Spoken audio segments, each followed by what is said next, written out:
corner or down the street. So it's very difficult to make ourselves stand out in front of the other places. What we do for our customers is I send out a monthly newsletter to them to keep them informed about their car and what they need to do to help maintain it. But it's also fun and informative on other areas as well. We offer shuttle service to and from work, and we're just starting to implement a 1,000,000-mile warranty on all the repairs that we do. You say a million? I said a 1,000,000-mile warranty. Wow. That's right. For all our Car Care Club members, we're going to be offering a 1,000,000-mile warranty for all the repairs that we're doing to their vehicles. Very, very interesting. That's kind of sticking your neck out there a little bit. Not really. It's really for the national average. Most people hang on to their cars 2 to 3 years. If you do a repair on a car and if you do it right, it should last well over 50 to 100,000 miles. Cars today are built very, very well. They'll last 200,000 miles, but typically a lot of people have the mentality that they're still of the old cars that go 100,000 miles and you need to get rid of them. Mm-hmm. And so people tend to trade off their cars every 2 to 3 years.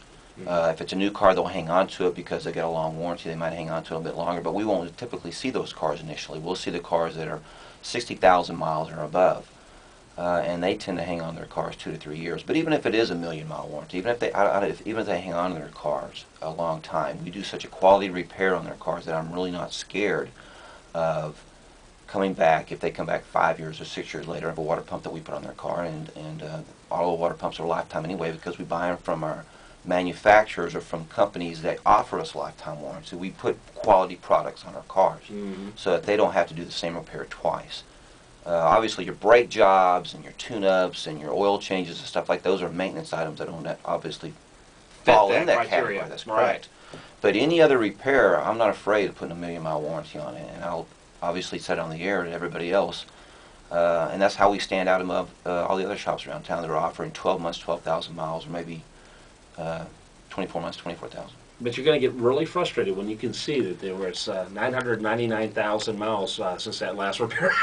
You know, that's the car I'm going to take the picture of, okay, with me next to it. Okay, this is 1,100,000, and it was at 200,000. Oh, man.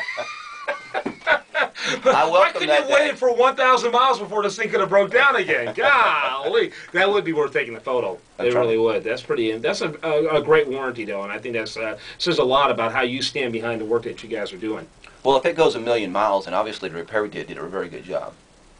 No question about it. Now, Noel was talking earlier about the things he's doing to try to keep, quality employees and how, because part of differentiating yourself is not only getting customers, but getting the employees that you want and to keep them long term. You've done a really good job in that respect. What kind of things are you doing, Tommy? We do a lot like Noel's doing. We offer training to our technicians to keep them abreast of all the latest technology. We keep the equipment that it takes to repair today's cars up to date so that they're not frustrated with having antiquated or outdated equipment and trying to repair a car that they don't have the proper tools or equipment to do so with.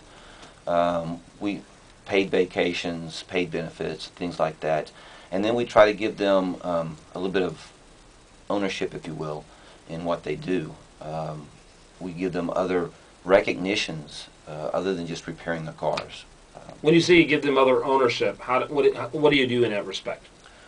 When we hire technicians, when I get a person to come in the door, I'll interview them. My brother Steve will interview them, and at the very end, I'll have my technicians interview them, find out if there's somebody that they want to work with, someone that they can work with, and lots of times they'll catch people that I didn't see the first time in the interview, and they come back to me and says, this person is really not going to be a good fit for us.